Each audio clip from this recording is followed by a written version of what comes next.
kajian ayat suci Al-Quran tadi sudah membuka kebersamaan kita di Mutiara Pagi. Kemudian juga ada beberapa lantunan irama religi. Pendengar, kali ini kita akan lanjutkan dengan kajian bersama Ustadz Mahfud Hidayat LC yang akan menjelaskan mengenai fikih kurban. Karena memang dalam hitungan hari ya, umat muslim akan merayakan Idul Adha, dan tentu ada aktivitas berkurban yang menjadi salah satu ibadah dianjurkan dalam Islam, khususnya pada hari raya Idul Adha dan juga hari-hari Tasyrik, itu 11, 12, dan 13 Zulhijjah, di mana berkurban sendiri memiliki nilai spiritual dan sosial yang tinggi sebagai bentuk ketakwaan terhadap Allah Subhanahu wa Ta'ala dan juga kepedulian terhadap sesama. Di kajian Mutiara Pagi kali ini pastinya nanti akan dijelaskan ya, berkaitan dengan dasar hukum kurban, kemudian mungkin juga nanti syarat-syaratnya seperti apa bagi Anda yang memang belum memahami secara utuh, kemudian kapan waktu penyembelihan yang tepat, adab dan juga tata cara penyembelihan. Pokoknya ini akan kita bahas hingga pukul 6. Anda boleh bergabung di 0815 kali tab 200 atau juga live chat RRI Digital. Kita sapa Kiai Haji Mahfud. Selamat pagi, assalamualaikum Pak Kiai. Waalaikumsalam warahmatullahi wabarakatuh. Sudah hari Senin lagi, cepat sekali ini rasanya Pak Kiai. Ya, alhamdulillah Mbak. Ya betul, dan menghitung hari nantinya untuk umat muslim merayakan ibadah Idul Adha, yang tentu ada juga nantinya berkurban ya bagi umat muslim yang bisa menyisihkan sebagian rezekinya yang mampu untuk membeli hewan kurban, baik itu sapi, domba atau juga kambing ya. Ya. Atau mungkin kalau di Arab juga biasanya unta pakai ya. Unta ya. Baik. Nah, bagaimana untuk kajian kita pagi hari ini soal fikih kurban? Nanti untuk dijelaskan, dan tentu akan kita buka juga sesi interaktif di sesi kedua. Silakan Pak Kiai. Baik. Bismillahirrahmanirrahim. Assalamualaikum warahmatullahi wabarakatuh. Waalaikumsalam warahmatullahi wabarakatuh. Alhamdulillahi rabbil alamin. Wassalatu wassalamu ala asrafil mursalin Sayyidina wa maulana Muhammad wa ala alihi wa sahbihi wa man tabi'ahum bi isanin ila yaumiddin, amma ba'd. Allahumma faqihna fid din wa 'allimna ta'wil. Kaum muslimin muslimat, para pendengar setia RRI Pro 1 Bogor yang dimuliakan Allah Subhanahu wa Ta'ala, di Mutiara Pagi kali ini kita akan membahas tentang fikih kurban. Sebagaimana tadi yang disampaikan di awal, bahwa sebentar lagi kita akan memasuki Idul Adha, tidak sampai sebulan ke depan. Artinya bahwa di Idul Adha itu amalan yang paling utama dilakukan di tanggal 10 Zulhijjah, bahkan 3 hari setelahnya yang mengiringi Idul Adha adalah berkurban.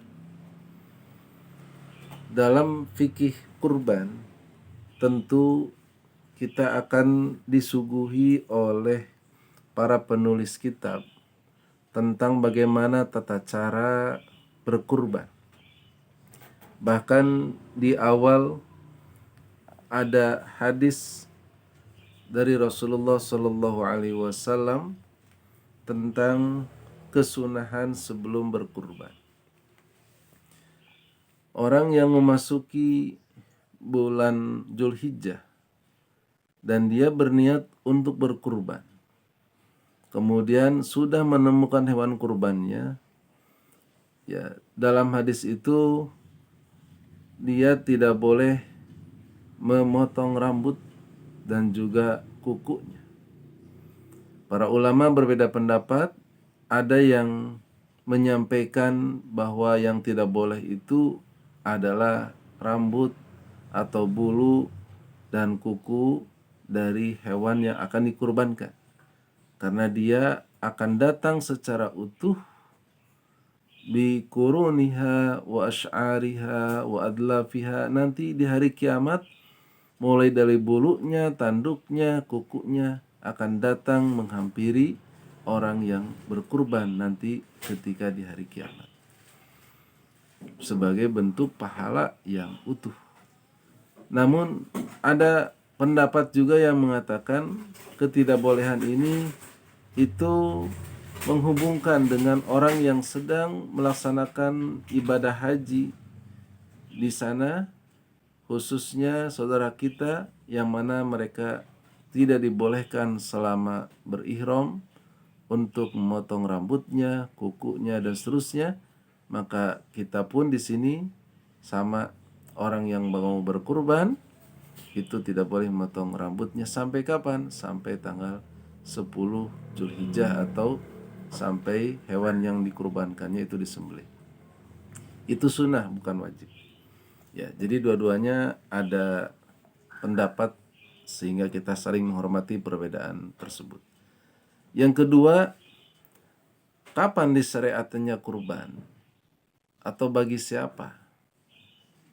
Nah, di dalam sebuah hadis ini hadis mauquf bukan hadis marfu sebenarnya.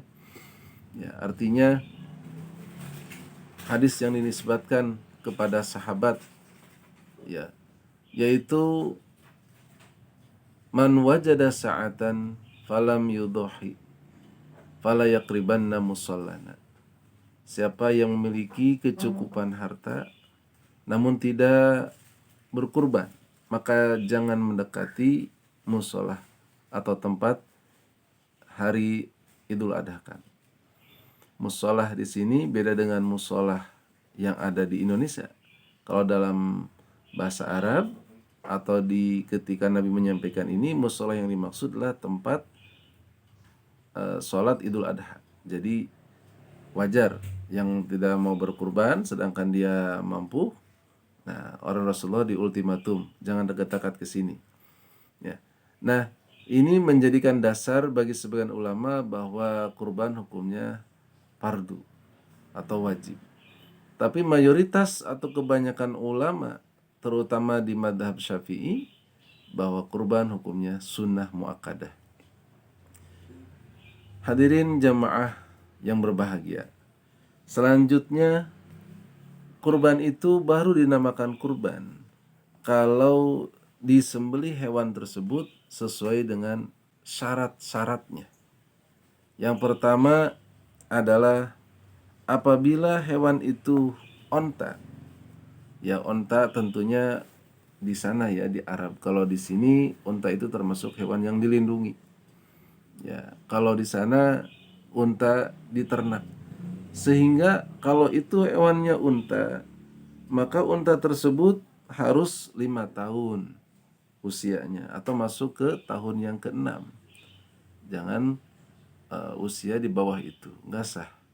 Selanjutnya apabila ya kalau itu kambing Jawa ma'z itu 2 tahun minimal. Masuk tahun yang ketiga. Kalau itu biri-biri atau domba, maka itu 1 tahun masuk tahun yang kedua. Atau gigi depannya sudah coplok bahasa Sundanya. Ya. Sudah ada yang lepas. Nah, bagaimana kalau sapi dan sejenisnya, kerbau misalnya, maka itu sudah memiliki usia 2 tahun, masuk tahun yang ketiga seperti halnya kambing. Nah, dari sinilah ada syarat yang lain yaitu tentang kesehatan, kebugaran, dan juga kelengkapan anggota tubuh dari hewan tersebut. Kalau hewannya itu ya dalam kondisi sakit, apalagi penyakitnya penyakit yang menggerogoti tubuh hewan sehingga menjadi kurus kering, tidak ada sumsumnya, tidak ada gajinya, ya, lemak dan sebagainya, maka itu tidak sah.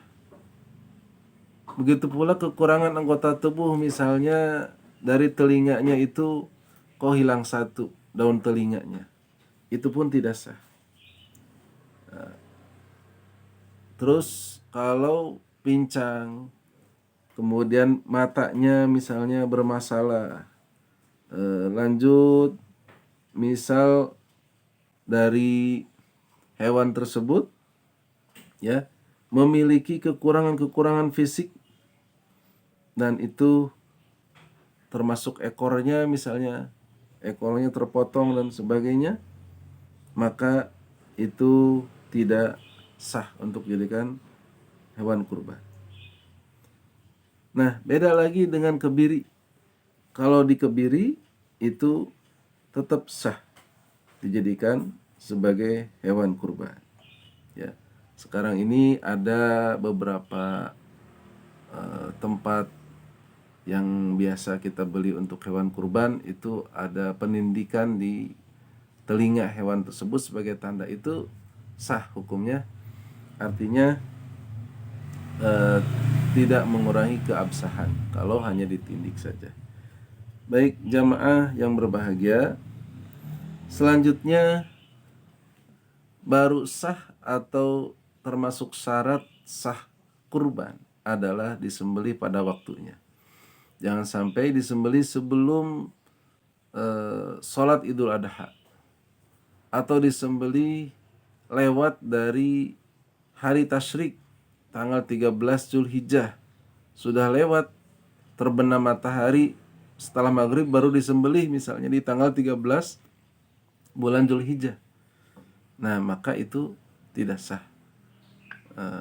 Kalaupun dilakukan setelah Idul Adha atau setelah hari tasyrik, maka itu niatnya menjadi qadha, tidak lagi menjadi kurban yang dilakukan pada waktunya, melainkan qadha, yaitu kewajiban yang dilakukan di luar waktunya. Maka dari sinilah kita mengetahui betapa diatur kurban ini sampai-sampai dibedakan dengan akikah. Kalau akikah itu yang diberikan adalah yang matangnya, bahkan dalam akikah ada aturan khusus, ya, kaitan yang itu dibebankan kepada orang tuanya. Sementara untuk kurban itu aturan khususnya adalah dilakukan pada waktu Idul Adha dan hari tasyrik, dibagikan yang mentahnya dan dilakukan siapapun oleh kaum muslimin yang mampu. Nah, ma'asyiral muslimin rahimakumullah, untuk pembagian daging akikah atau daging udhiyah, daging kurban, itu lebih utama dan yang paling utama adalah dibagikan kepada fakir miskin dengan sodakoh, ya. Boleh kita hadiah kepada siapa? Kepada saudara kita, kerabat, keluarga yang itu mungkin kategorinya mampu, tapi lebih utama sodakoh kepada fakir miskin. Dan kalaupun kita mau mencicipi, itu boleh ala kadarnya. Yang berkurban juga boleh menyimpannya, tidak boleh lebih daripada sepertiga. Ya, itulah kaitan sebagian dari aturan yang tersantum dalam kitab-kitab fikih kurban, di antaranya dalam kitab Fathul Qorib, dalam kitab Tanwirul Qulub, dalam kitab Kifatul Akhyar, dan lain-lain. Wallahu a'lam bishawab. Kajian mengenai fikih kurban pendengar sudah dijelaskan oleh Kiai Haji Mahfud, dan saatnya untuk membuka sesi interaktif di 081-nya 5x4200 pada chat RRI Digital. Silakan untuk Anda bisa bertanya kaitan dengan kajian kita, atau jika di luar tema juga boleh ya Pak Kiai? Ya, silakan. Ya, baik. Kita sapa ada Bapak Abdul Muhi di Curug Mekar. Selamat pagi. Assalamualaikum warahmatullahi wabarakatuh. Waalaikumsalam warahmatullahi wabarakatuh. Untuk Pak Abdul Muhi, ini pertanyaannya mengenai hadis yang menyebutkan tentang bagi mereka yang matang rezekinya tetapi tidak mau berkurban. Kata Rasul, jangan mendekati tempat sholat kami. Tolong sedikit pemaparannya terkait dengan hadis tersebut Pak Kiai. Terima kasih atas jawabannya. Juga salam untuk para pendengar setia Mutiara Pagi. Semoga dalam lindungan Allah Subhanahu wa taala. Amin ya rabbal alamin. Terima kasih untuk atensinya. Silakan dijawab Pak Kiai. Ya, terima kasih Bapak Abdul Muhi. Ya. Hadis tersebut itu berbunyi, man wajada sa'atan falam yudhi fala yaqribanna musallana. Siapa yang memiliki kelapangan namun tidak berkurban, ya kelapangan rezeki yang dimaksud, maka jangan sesekali mendekati musolah kami. Nah, hadis ini wallahu a'lam bil murad secara makna ya adalah yang pertama kaitan dengan kelapangan rezeki. Para ulama melihat atau mendefinisikan kelapangan di sini sama halnya dengan zakat.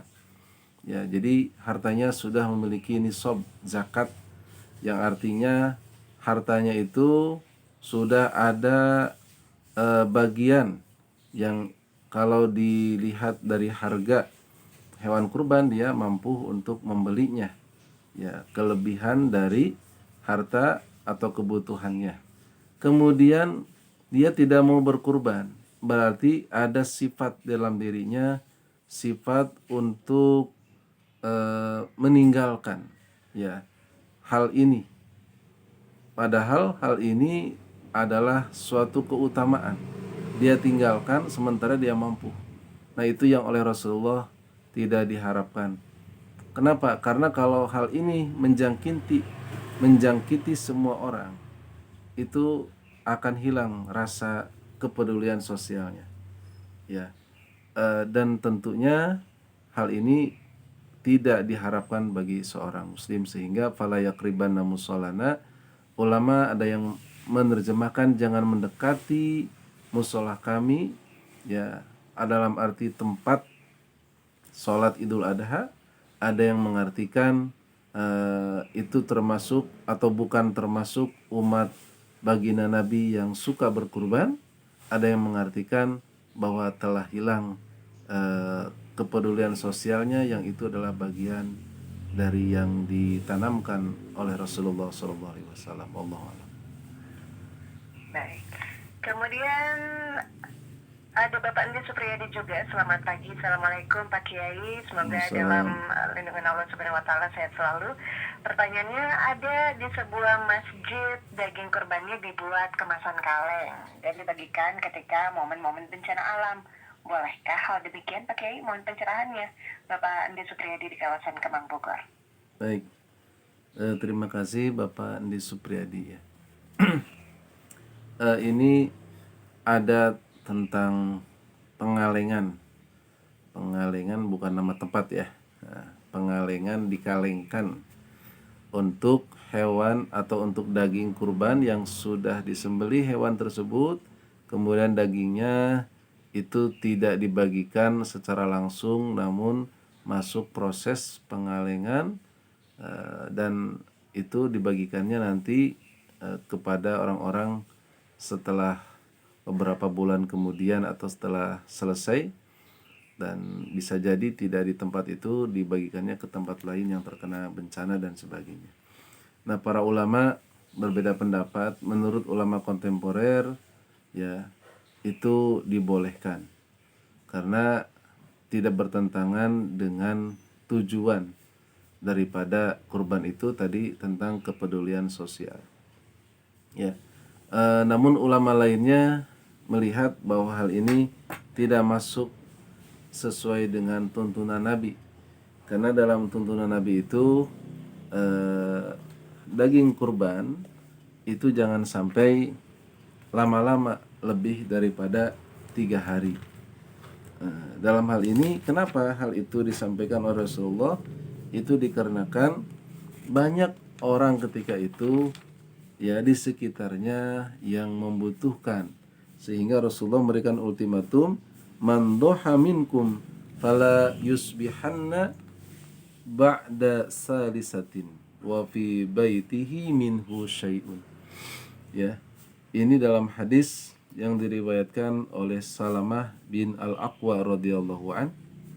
Rasulullah bersabda, siapa yang berkurban di antara kalian, maka janganlah menjadi hewan itu atau daging itu masih ada setelah 3 hari di rumahnya.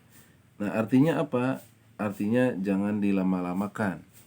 Nah, tapi ternyata setelah tahun berikutnya Rasulullah SAW mendapatkan masukan atau mendapatkan sebuah pertanyaan dari para sahabat terkait fatwa atau terkait sabda beliau di tahun sebelumnya.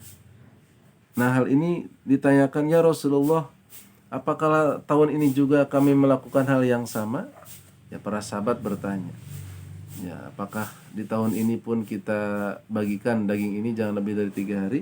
Nah, Rasulullah akhirnya merevisinya apa? Kulu wa at'imu waddakhiru. Ya, makanlah dan berilah mereka makan, dan juga simpan. Jadi ada 3 tuh.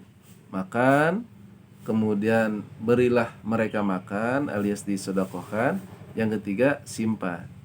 Nah, kok ada perbedaan? Ya, karena Rasulullah melihat bahwa saat tahun yang lalu, fa inna dzalikal am kana bin nasi jahdun. Banyak orang yang kesulitan, banyak orang yang kekurangan gizi dan seterusnya. Nah, maka jangan dilama-lamakan. Tapi kalau di situ warganya sekitar sudah mapan dan sebagainya, apalagi perumahan ya, dan seterusnya, fa'aradtu an tu'inu fiha. Nah, jadi kalau sedang dalam kondisi kelaparan, dalam kondisi membutuhkan, jangan ditunda-tunda untuk dibagikannya. Tapi kalau mereka orang-orang kaya dan sebagainya, maka nggak apa-apa, apalagi mau dikirim ke pelosok ya, yang itu tidak cukup sehari 2 hari, boleh dikalengkan, nanti akhirnya diberikan kepada mereka setelah sebulan misalnya, dan mereka lebih membutuhkan. Nah, seperti itu. Ini melihat daripada tujuan atau substansinya adalah kepedulian sosial. Wallahu a'lam. Baik, sudah dijawab ya untuk Pak Andi Supriyadi, dan masih ada beberapa pertanyaan lain, mungkin agak lebih cepat kita bacakan ya Pak Kiai ya. Pak One di Ciparigi, Bogor Utara, ini pertanyaannya kita coba rangkum. Selamat pagi Pak Ustadz, Assalamualaikum. Seperti apa ciri orang yang paling dekat dan mengenal Allah? Bagaimana kesehariannya dan apa tujuan hidupnya menurut Islam? Lalu bagaimana hakikat cinta dan ridha menurut akidah Islam? Mohon penjelasannya, terima kasih. Kemudian juga ada Pak Adun di Curug Mekar, selamat pagi, Assalamualaikum. Pertanyaannya, satu sapi dikatakan mampu untuk mencukupi kurban dari 7 orang. Bagaimana hukumnya jika ke-7 orang tersebut memiliki niat atau tujuan yang berbeda-beda? Misalnya ada yang niat berkurban sunnah, kurban nazar, akikah, atau hanya menyembelih dengan tujuan mengambil dagingnya saja. Terima kasih untuk penjelasannya. Baik, dulu nanti baru kita rangkaikan dengan pertanyaan lainnya Pak Kiai. Silakan. Ya, terima kasih. Yang pertama dari Pak Onoy ya. Ini pertanyaan ciri orang yang paling dekat kepada Allah ya. Karena memang kurban salah satu tujuannya adalah taqarruban ilallah, mendekatkan diri kepada Allah. Sehingga orang yang cirinya dekat kepada Allah adalah orang yang senantiasa menjadikan hidupnya itu, satu, bernilai ibadah, yang kedua bernilai manfaat. Beribadah dalam arti kaitan dengan vertikal, ya, diniatkan untuk kaitan spiritualnya, dan seterusnya. Nah, kalau kebermanfaatan adalah keberadaannya di tengah masyarakat, memberikan manfaat dan maslahat, sehingga dua-duanya adalah dicintai Allah Subhanahu wa taala dan menjadikan orang tersebut dekat kepada Allah. Selanjutnya dari Bang Adun, ini satu sapi itu ketika patungan 7 orang ya, dan niatnya mereka berbeda-beda. 7 orang itu ada yang nadar, ada juga yang lainnya. Nah, kita ketahui bahwa saat berkurban itu semuanya niatnya adalah niat kurban. Mungkin yang dimaksud ada yang sunnah, ada yang, kalau niat yang wajib kan kurbannya kurban nadar. Kalau yang sunnah itu ya bukan nadar. Maka orang yang kurban nadar itu tidak boleh mengambil bagian dari yang dikurbankannya, sehingga ketika patungan ya, karena ada bagian yang ada pada dirinya sepertiganya nggak boleh diambil karena dia bernadar. Tapi kalau yang sunnah silakan mengambilnya sepertiga dari hewan yang dikurbankan. Misalnya sapi berat dagingnya sekian. Nah, sepertiganya itu berapa? Sepertiga akhirnya dibagi 7. Nah, dibagi 7 untuk jatah yang nadar tadi tidak boleh diberikan. Nah, tapi itu dikembalikan lagi untuk dibagikan kepada fakir miskin, tidak diberikan kepada yang kurban, ya. Nah, kalau yang akikah bagaimana? Yang niat akikah, itu tidak masuk kepada niat kurban, sehingga dia tidak bisa ikut patungan kalau niatnya adalah untuk akikah, dan akikah lebih utama dengan kambing, ya. Wallahu a'lam bishawab. Baik, pertanyaan berikutnya dari Ibu Supriyati di Sindang Barang. Assalamualaikum Pak Kiai. Waalaikumsalam. Pertanyaannya, misalnya cucu dibelikan hewan kurban sama kakeknya bisa nggak? Kemudian salah satu anak tiap tahun juga membelikan kurban untuk bapaknya. Bagaimana? Mohon pencerahannya. Wassalamualaikum. Kemudian juga ada Bapak Haji Rizal di Cikoneng Ciamis. Assalamualaikum Pak Kiai. Pertanyaannya, ada dalam sebuah hadis Rasulullah yang bersabda, barang siapa yang mempunyai kemampuan menyembelih hewan kurban tetapi tidak melaksanakannya. Oh, ini tadi sempat ada pertanyaan yang sama juga ya Pak Kiai ya. Betul. Jadi berkaitan dengan hadis Nabi yang tadi, jika memiliki kemampuan menyembelih tapi tidak dilaksanakan, maka jangan sekali-kali mendekati tempat sholat kami. Nah, bagaimana yang dimaksud dengan jangan mendekati tempat sholat kami? Maksudnya secara mikro atau makro? Kemudian ada tidak pakai asabul wurus dari hadis ini? Mohon penjelasannya, terima kasih. Baik. Pertama dari Ibu Supriyati di Sindang Barang. Ini pertanyaan ini memang banyak ya yang sudah melakukannya, tapi mungkin ilmunya kita bahas sedikit. Ini yang pertama adalah diniatkan untuk cucunya. Cucunya itu kan mungkin ya asumsinya karena hewan kurban yang dikurbankan itu nanti di akhirat akan datang mendekati kepada yang kurban.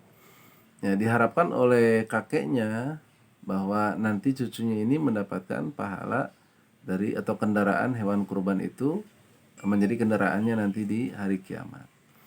Nah, sementara untuk ini adalah kaitan dengan pelimpahan hak milik. Jadi yang awalnya kambing itu miliknya si kakek diberikan kepada cucunya. Nah, cucunya itu akhirnya berkurban atas nama dirinya. Nah, itu kan pelimpahan hak milik. Ada lagi oleh si kakek langsung diberikan kepada panitia, ini tulis atas nama cucunya. Itu sama ya, pelimpahan juga. Tapi kalau yang kedua itu adalah yang kurban adalah si kakeknya. Cuman pahala itu untuk cucunya. Yang kedua beda dengan yang pertama. Itu dua-duanya boleh. Yang berikutnya adalah kaitan 1 tahun 1 sapi atau 1 tahun 1 korban. Memang Rasulullah mencontohkannya begitu. Jadi setiap tahun beliau berkurban ya. Dan kaitan dengan kemampuan sekaligus menjawab dari Bapak Haji Rizal ya. Itu kemampuan di sini kemampuan dalam arti materi ya, sehingga dia mampu untuk membeli hewan kurban atau dia mampu untuk berkurban sementara tidak berkurban karena alasan misalnya ya sudah hilang rasa kepeduliannya atau tidak, dengan alasan tidak mau menaati sunnah kurban, maka ini yang diultimatum ya. Tapi kalau dia ada jatah untuk berkurban sementara jatahnya itu terambil atau lebih dibutuhkan untuk sekolah anaknya dan sebagainya, itu tidak masuk kategori hadis ini ya. Sehingga kalau yang mampu setiap tahun lebih bagus. Jangan sampai keluarga saya hanya ada 6, oh berarti 6 tahun aja saya 6 kali saya kurban udah cukup. Nah, bukan itu. Setiap mampu dia kurban mau berapa kali pun ya, dan tidak harus dikhususkan ini untuk nama ini enggak. Udah untuk keluarganya aja udah setiap tahun. Dan itu makanya sebagai sunnah muakkad, ada yang mengatakan sunnah kifayah. Wallahu a'lam bishawab. terakhir, Pak Kiai. Pertanyaan dari Ahmad Yani di Yasmin. Apa pengertian dari udhiyah? Apakah wajib diucapkan niat kurban juga sunnah agar tidak wajib? Baik, ini pertanyaan terakhir Pak Kiai. Silakan. Ya. Jadi dari Pak Ahmad Yani untuk udhiyah memang ya supaya tidak wajib perlu kita niatkan sebagai sunnah. Karena kalau walillahi alayya artinya itu kategorinya bisa menjadi nazar. Ya tahun ini saya akan berkurban. Ya dalam hati itu bernadar misalnya, ya jatuhlah nadar. Tidak boleh nanti ketika kurban dia memakan atau mengambil bagian dari hewan kurban tersebut. Tapi kalau orang niatnya sunnah, ya berarti bukan nadar, itu dia boleh. Jadi niatkan sunnah ketika menentukan hewan kurbannya. Wallahu a'lam. Akhirnya memang pertemuan kita harus diakhiri untuk edisi kali ini Mutiara Pagi. Terima kasih untuk para pendengar yang sudah bergabung ya dengan pertanyaan-pertanyaannya. Semoga sudah cukup puas dengan jawaban yang disampaikan juga oleh Pak Kiai. Dan atur nuhun juga untuk Pak Kiai di edisi kali ini sudah membahas mengenai fikih kurban. Semoga menjadi pencerahan dan amal baik untuk Pak Kiai dan juga untuk semua yang mendengarkan. Dan kita akan akhiri Mutiara Pagi. Wassalamualaikum warahmatullahi wabarakatuh. Waalaikumsalam warahmatullahi wabarakatuh.